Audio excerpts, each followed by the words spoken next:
Dinner was supposed to be ordinary. Me, my parents, and my sisters sitting around the table with the smell of roast chicken drifting through the air. But then, Dad's voice cut across the clatter of forks like a hammer blow. "You've got 1 month to find a new place. We sold the house. You're out." The words froze him in my chair. My fork slipped, hitting the plate with a sharp clang. My sister sex-changed quick smirks as if they had been waiting for this moment while Mom just kept her eyes on her food. My chest tightened, my pulse roaring in my ears. In that instant, I realized I wasn't just being pushed out of a house. I was being erased from the family. They packed, they laughed, they left. And 6 months later, when Dad texted, "Why are you still there?" I couldn't help but laugh because the truth was the house was mine all along. The silence that followed Dad's announcement was deafening. I stared at him across the table, trying to process what I just heard. "What? When did you decide this? Why didn't anyone tell me?" My voice cracked, part shock, part disbelief. Dad leaned back in his chair, folding his arms with the same cold authority he always carried. "We don't owe you an explanation. You have 1 month. After that, the new owners will deal with you." I turned toward Mom, searching for some sign of compassion. But she kept her eyes fixed on her plate, pushing peas around like she hadn't just watched her husband dismantle my entire life. My younger sister Sarah smirked and whispered loud enough for me to hear, "Guess you'll be sleeping under a bridge soon." Emma burst into laughter, her shoulders shaking. Anger flared in my chest, but I swallowed it, forcing my face into a mask of helplessness. "Please, this isn't funny. What am I supposed to do?" My words trembled, but it wasn't because I was afraid. It was because I was already holding back laughter. If only they knew. Dad's response was like ice water. "Tears won't help you now. Maybe if you had worked harder. Maybe if you had contributed, you'd have a place to go. But you didn't. You've been nothing but a burden." The word burden sliced through me. My fork clattered against the plate and the room fell back into silence, except for the sound of my sister's quiet giggles. They were enjoying this, watching me squirm, believing I was powerless. Dinner carried on as if nothing had happened. My family chatted about their moving plans, about the new neighborhood they were excited to explore, about Sarah's upcoming semester at college. And there I sat, invisible at the table I had grown up around, suddenly reduced to an afterthought, an inconvenience they couldn't wait to leave behind. When the last plate was cleared, I excused myself, muttering that I was tired. I trudged upstairs to my room, closing the door softly before collapsing onto my bed. For a moment, I buried my face in the pillow, shaking not with tears, but with suppressed laughter. The irony was too delicious. They thought they had broken me, that they had cast me aside like unwanted furniture. But the truth was, the script had already been flipped. They didn't know that the new owners weren't strangers. The house they had so proudly sold out from under me. It was mine. I rolled onto my back, staring at the ceiling with a grin spreading across my face. Let them think I was weak. Let them believe they had the upper hand. In 1 month, when they expected to see me gone, the joke would be on them. Lying on my bed that night, I replayed Dad's words over and over.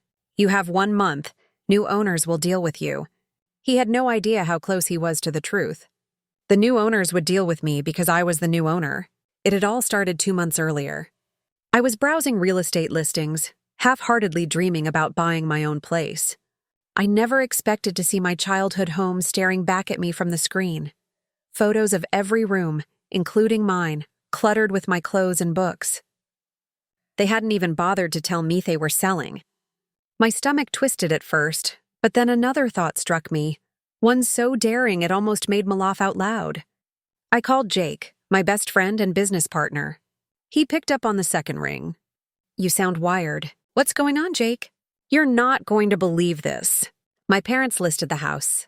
"My house? The one I still live in?" He paused. "Wait, you're serious? They didn't tell you?" "Nope, not a word. But get this. I want to buy it. Through the company. They'll never know it's me." For a moment, all I could hear was static on the line. Then Jake let out a loud whistle. "That's either genius or insane." "Probably both, exactly. But think about it. They want me gone. Fine. Let them think they've won. Meanwhile, I'll be signing the deed." The next week was a blur of secret meetings and phone calls. I hired an agent who promised discretion. Every time I signed a form, my hands shook, not from fear but from exhilaration. Each signature was a step closer to turning their betrayal into my revenge. I played the part of the clueless daughter perfectly at home. At dinner, when they whispered about moving trucks and new neighborhoods, I nodded along, feigning confusion. Inside, I was laughing. Every word they spoke was another layer of irony piled onto the truth they couldn't see. One night, I overheard Mom in the hallway. Her voice hushed but smug. "Amber will have no choice but to grow up after this. It'll be good for her." Dad chuckled. "Finally, she'll learn what responsibility feels like." I pressed my pillow over my face, biting down to stifle the laughter, threatening to explode. If only they knew the paperwork was nearly finalized. If only they knew their useless daughter was about to become their landlord. The day the sale went through, I sat at my desk holding the signed documents. Well, technically the company's name stamped across the top. A chill ran down my spine. It wasn't just a house. It was proof. Proof that I wasn't weak. Proof that I had outplayed them at their own cruel game. And as I tucked the papers into a folder, a thought flickered through my mind. Let them think I'm broken. The real show hasn't even started yet to understand why I didn't hesitate to outsmart my own family. You'd have to know what it was like growing up in that house. From the outside, we looked normal enough. White picket fence, holiday lights in December, photos on the mantle. But behind closed doors, favoritism wasn't just present. It was law. When Sarah turned 16, Mom and Dad threw her a huge Sweet 16 party. Balloons, a rented DJ cake taller than I was.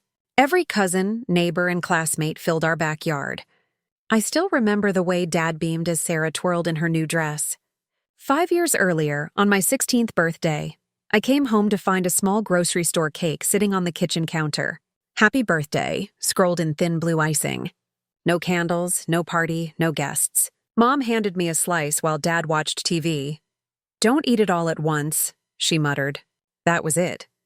When Sarah turned 18, Dad tossed her car keys with a grin.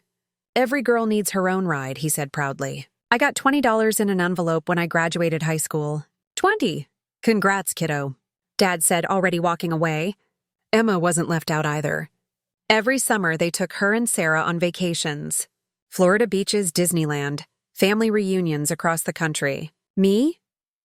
"Someone needs to watch the house," Mom would say flatly. So I stayed behind, watering plants, scrolling through photos they posted online of roller coasters and sandy sunsets. Christmas was the cruelest. The tree drowned in gifts for Sarah and Emma. Shiny gadgets, jewelry, expensive clothes while I unwrapped socks or notebooks. One year, Sarah unwrapped an iPhone while I peeled the paper off a pack of pens. Sarah squealed, "Oh my God, thank you." I forced a smile and whispered, "Thanks," clutching pens that cost less than the ribbon around her box. I learned early not to ask for much. Whenever I tried, Dad would sigh. "We're saving for your sisters. You'll understand one day." That day never came. Instead, I learned to earn my own. At 15, I picked up shifts at the grocery store after school. My first few paychecks went toward a beat-up laptop from a pawn shop. It was ugly plastic, cracked near the hinges, one key missing, but when I booted it up, I felt powerful. At school, I was taking a free programming class, and suddenly the world opened. Lines of code made more sense to me than my own family ever had. I still remember Dad's reaction when I told him about college acceptance letters. "That's nice," he said without looking up from his plate. When I asked about financial help, he cut me off. "We're not paying for your college. That money's for Sarah and Emma." That night, I stared at the ceiling of my tiny room, laptop humming beside me. The decision was clear. If they weren't going to invest in me, I'd invest in myself. And that's exactly what I did. College was supposed to be a fresh start. But even there, my family's shadow lingered. On move-in day, Sarah and Emma tagged along, whining about being bored. Dad handed me a used comforter from the trunk and muttered, "Don't expect visits. We've got enough on our plate with the younger girls." I nodded, pretending it didn't sting. But once classes began, I discovered freedom. No parents watching, no sisters smirking, just me and the hume of my second-hand laptop in a cramped dorm room. I worked nights at a fast food place and weekends stocking shelves at a hardware store. Every dollar feeding my tuition, books, and endless cups of bad coffee. It was in a sophomore programming class that I met Jake. He slid into the seat next to me one morning, grinning like he already knew something I didn't. "You're Amber, right? I saw your code project last week. It was kind of genius." I raised an eyebrow. "Kind of? Okay, fine. Actually genius. Want to team up for the next assignment?" That one project turned into 2. Then 10. Soon we were meeting. Outside class, sketching ideas on napkins at greasy diners, our laptops glowing deep into the night. One weekend, Jake leaned back in his chair and said, "Why are we selling our time to professors for grades when we could be selling real programs for cash?" It sounded ridiculous at first, but we tried anyway. We built a simple inventory system for a local boutique. When the owner handed us $500 in cash, I thought my hands might shake the bills right out of my grip. This actually worked," I whispered. Jake just grinned. From then on, we chased every opportunity accounting programs for small shops, scheduling tools for busy offices. The money wasn't glamorous, but compared to my dad's paycheck at the hardware store, it was real proof. Proof I was building something no one could take from me. At home, though, I kept my mouth shut. I still lived in my childhood bedroom during breaks, still drove my beat-up Honda Civic, still wore thrift store jeans. At dinner, Dad would complain about bills. Mom would gush about Sarah's volleyball trophies. Emma would beg for a new phone. No one asked how my classes were going. No one cared.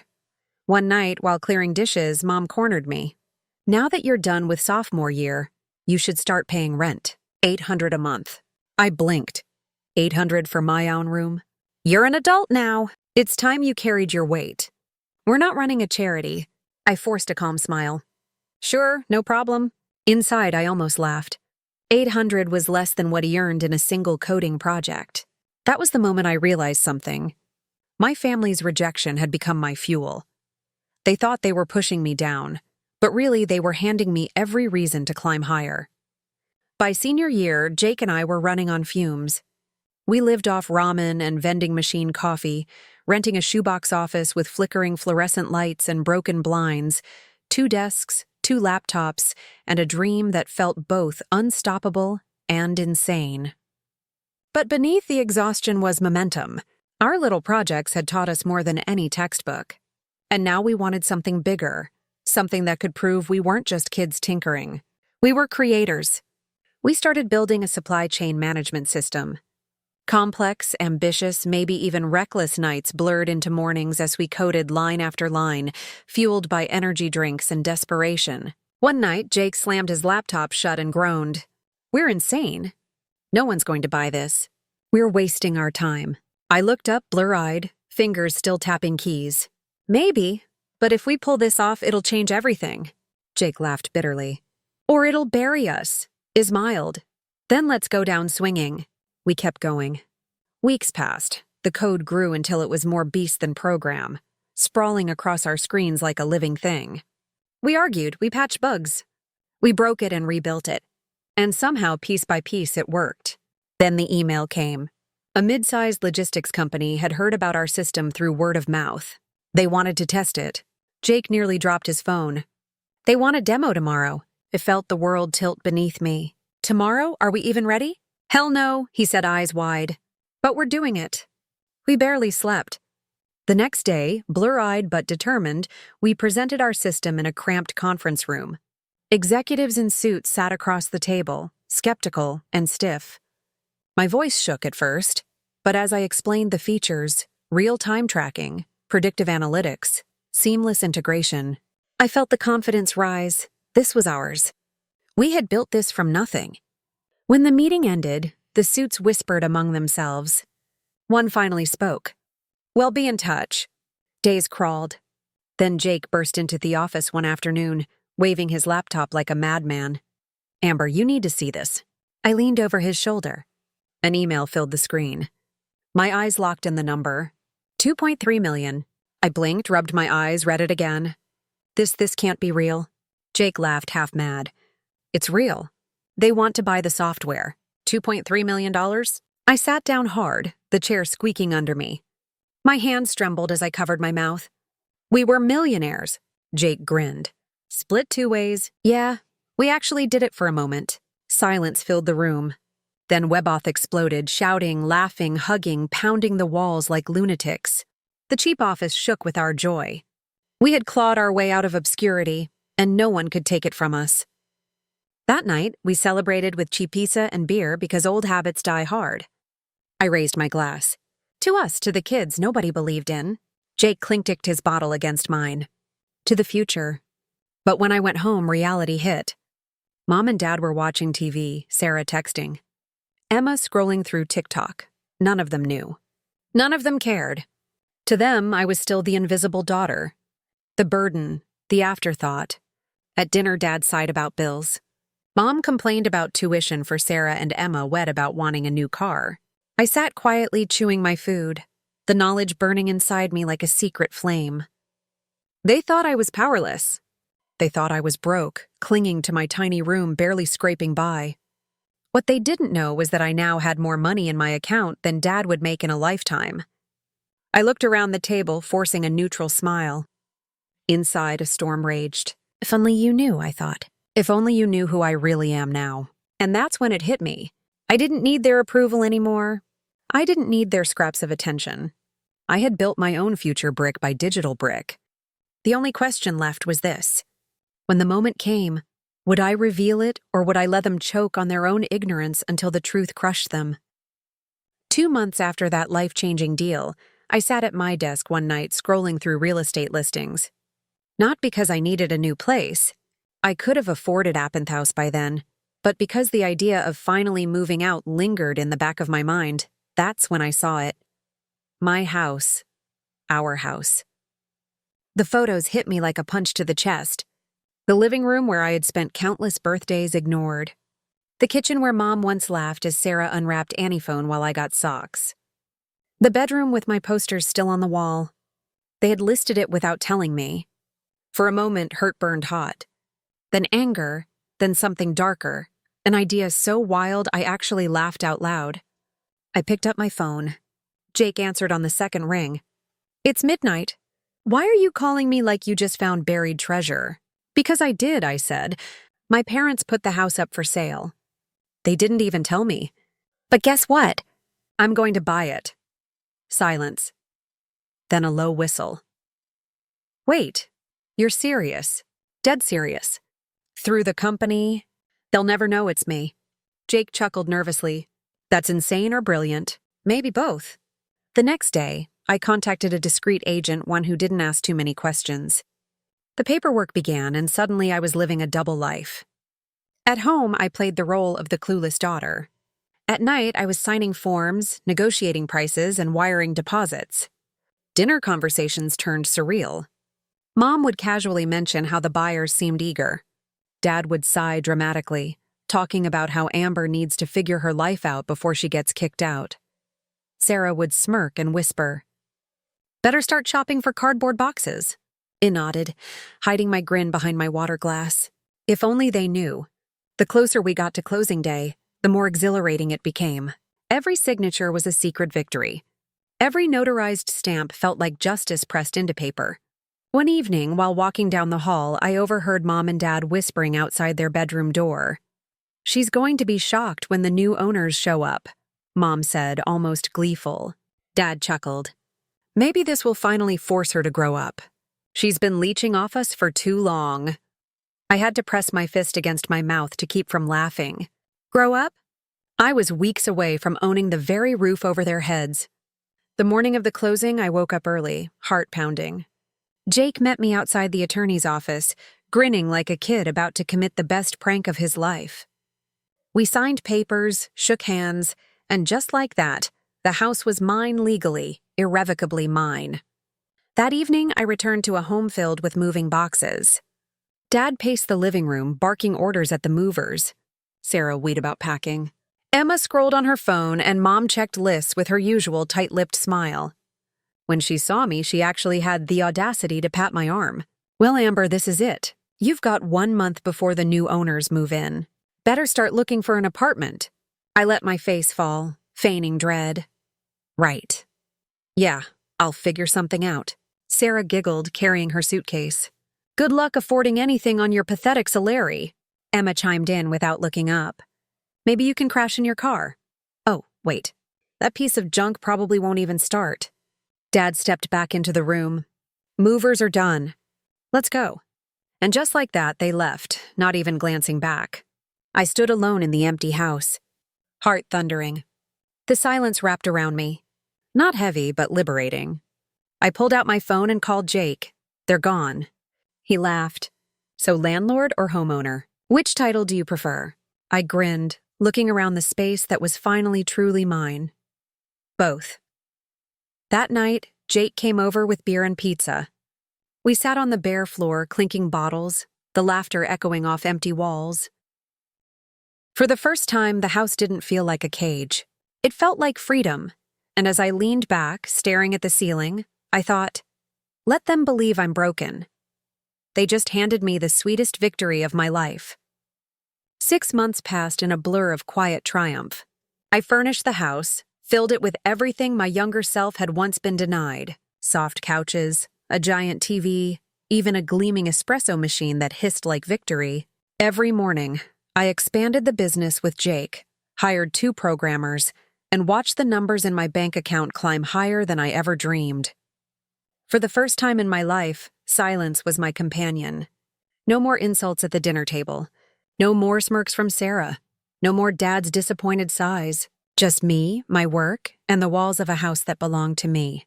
Then one ordinary afternoon, my phone buzzed. A text from Dad. "Why are you still there?" I stared at it, laughter bubbling up until I actually had to sit down. Of course, the nosy neighbor must have spilled everything. They thought I was squatting in some stranger's home. I typed back nothing. Instead, I waited. 2 days later, a car pulled into my driveway. My heart thudded as I peeked out the window. Mom, Dad, Sarah, and Emma stepped out together, their faces tight, uncertain. For the first time, they weren't the masters of this house. They were visitors. I opened the door before they could knock. "Come in," I said casually, stepping aside. They walked in and froze. Their eyes darted across the living room, the new sectional couch, the massive TV, the polished wood floors. Emma's mouth fell open. Sarah whispered, "Jesus, this place looks incredible." Dad muttered under his breath, "This must have cost a fortune." Mom finally turned to me, voice sharp. "Amber, explain. How are you still here? Who owns this house? Where did you get the money for all of this?"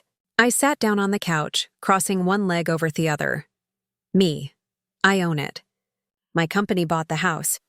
I'm not going anywhere." For a moment, silence, then chaos. "That's impossible," Mom screeched. "You don't have that kind of money. You're just a programmer scraping by." "Actually," I said calmly, "I run a software company. We've been very successful. I'm worth over $3 million now." Their faces drained of color. Mom actually clutched the back of a chair to steady herself. Dad's mouth worked, but no sound came out. Then Emma shrieked, "If you're rich, then you have to help us. I want a new phone and Sarah needs tuition." And Emma, "Stop." Dad snapped, but his voice lacked authority. He turned to me, forcing a smile. "Amber, let's talk. We've had some financial difficulties. The new house is expensive. Sarah's college bills are piling up. We need your help. Your family." I laughed a sharp, bitter sound. "Family? Let me get this straight. You sold this house out from under me. Left me here like trash. Told me I had a month before strangers threw me onto the street. You laughed when Sarah and Emma joked about me living under a bridge, and now you come back asking for money." Mom's eyes filled with tears. "We didn't know you had money then. If you had known, I cut in, you would have taken me with you. You would have treated me better. Not because you loved me, but because you wanted my wallet." Dad's face hardened. "That's not true." I stood, my voice rising. "Really? Because for years you showed me exactly what I meant to you. Nothing. You celebrated their birthdays and forgot mine. You paid for their vacations and told me to stay home. You gave Sarah a car and handed me $20. Don't tell me it's not true. I lived it." Sarah's voice cracked. "We didn't mean it like that." I laughed coldly. "Yes, you did.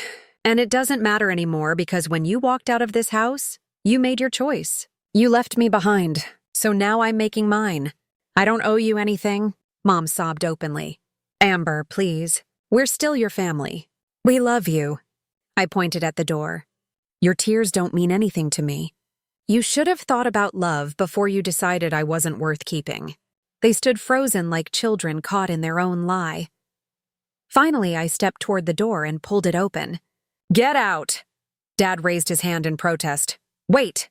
We can fix this. We can be a real family now. I shook my head. No, you had 25 years to be a real family, and you chose not to. It's too late. One by one, they shuffled out, eyes downcast. Mom was the last to leave. She turned at the threshold, her face stray with tears. This isn't over, Amber. We won't give up on you. I met her gaze, cold and steady. Yes, at Island. And if you keep showing up here, I'll get a restraining order. I slammed the door shut, locked it, and leaned against it, my breath shaking. For the first time, I wasn't the forgotten daughter, the unwanted burden. I was the one with power. And God, it felt good. The house was silent again. My silence, my choice. In the weeks that followed, my phone buzzed with calls and texts I didn't answer. Voicemails piled up, Dad's voice cracked with apologies. Sarah sent long messages about missing me. Emma demanded money for the latest gadget, and Mom begged for just a conversation. I ignored them all. For once, I wasn't desperate for their attention. Eventually, the noise stopped. The silence was permanent, like a door finally locked from both sides. 6 months slipped by. In that time, the company Jake and I built grew stronger than ever. We landed contracts bigger than we dared to dream of. We hired more staff, moved into a sleek office, and watched our revenue climb with dizzying speed. I bought a new car, sleek and silver, the kind Dad used to admire from afar. I even took a tow trip to Europe, my first real vacation. No guilt, no permission needed, no one telling me to stay home and watch the house. One rainy afternoon, Aunt Linda Mom's sister knocked on my door. She had always been the quiet observer in family drama, the one who never interfered. She hugged me tight and whispered, Amber, I think you should consider forgiving them. They know they made mistakes. They want to make things right. Ah, I pulled back, shaking my head. Aunt Linda, I don't want to see them anymore. I'm done with that life. Her eyes softened. But they're still your family. No, they stopped being my family when they decided I wasn't worth keeping. Blood doesn't excuse betrayal, she sighed, kissed my forehead, and left me with acid smile. That night, I sat by the window with a cup of coffee, watching rain streak down the glass. For the first time in years, I felt free from their judgment, free from the endless cycle of favoritism and neglect, free to live my life without wondering why I was never enough for them. And yet, I couldn't help but wonder if I had told them about my success earlier. Would they have treated me differently? Probably.